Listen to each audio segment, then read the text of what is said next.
Hello යාළුවනේ, අද අපි කතා කරන්න යන්නේ sign in process එක කොහොමද වෙන්නේ කියලා. හරි, එහෙමනම් අපි යමු වීඩියෝ එකට. මේ තියෙන්නේ මගේ sign up page එක.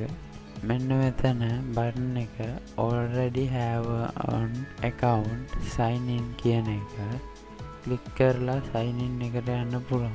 ඊට පස්සේ අපි නිකන් sign in වෙන්න බලමු. අපි නිකන් sign in වෙන්න හදන විට please enter your email කියලා error message එකක් එනවා. අපි බලමු email එක add කරලා sign in වෙන්න. හරි, එහෙමනම් අපි බලමු. email එකක් add කරගෙන. හරි, අපි දැන් අපේ email එක add කරගත්තා. දැන් බලමු අපි sign in වෙන්න. එතකොට අපිට message එකක් එනවා please enter your password කියලා.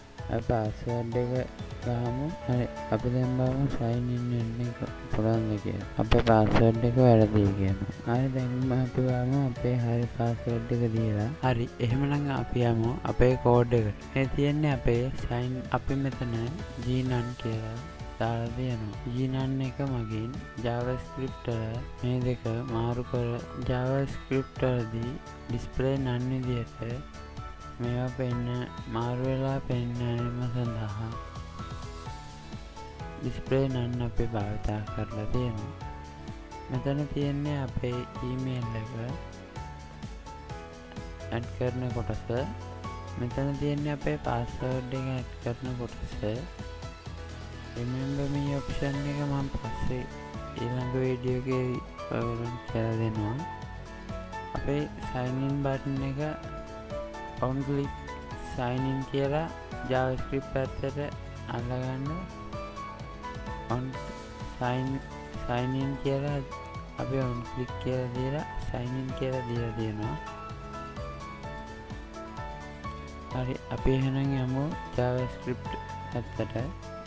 මේ දෙන්නේ javascript එකේ අපි sign in code ටික type කරලා දෙන විදිය වා කියලා දාලා email දාලා අපි document.element.id දාලා email එක අල්ලන් තියෙනවා. අපි password එකත් ඒ විදිහටම අල්ලන් තියෙනවා. remember me එක මම පස්සේ කියලා දෙන්නම්. මෙතන අපි වා කියලා form එකක් හදලා තියෙනවා.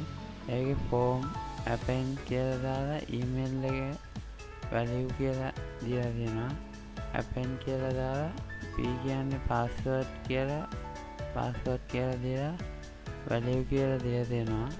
අපි දැන් බලමු sign in page එක. අපි මුලින්ම sign in page එකට include කරලා තියෙනවා connection.php එක. connection.php එකේ තමයි අපේ database එකේ connection එක තියෙන්නේ. ඊට පස්සේ බලන්න තියෙනවා අපේ email password remember me ඒ ටික post method එකකින් අපි post කරනවා. if එකක් දීලා empty email අපි මෙතනදී search query එකක් භාවිතා කරලා user කියන table එකේ email එකේ password එකයි search කරනවා. ඊට පස්සේ ඒකෙන් එන result එක if function එකෙන් check කරනවා. එක આવොත් user කෙනෙක් ඉන්නවා. 0 આવොත් user කෙනෙක් නැහැ. එහෙනම් මෙතන echo එක success වුණා. session එකට details add වුණාට පස්සේ echo success කියලා එනවා. එහෙම ආවේ නැත්නම් user name or password කියලා display වෙනවා. හරි, අපි එහෙමනම් යමු javascript පැත්තට. echo එක success වුණොත් home php කියන window එකට යන්න කියලා command එක තියලා තියෙනවා. එහෙම වුණ නැත්නම් html කියලා පෙන්වන්න කියලා මෙතන තමයි type කරලා තියෙනවා. අපි මෙතනදී sign in request open post sign in process php කියන එක true. මේකේ තියෙන details ටික sign in process php එකට යවනවා. request send form කියන එකේ form එකක් විදිහට යවන්නේ. හරි මෙතනින් මගේ සයින් ප්‍රොසෙස් එකට අදාළ මෙතෙක් වෙලා මගේ වීඩියෝ එක නරඹපු ඔබ සැමට ස්තුතියි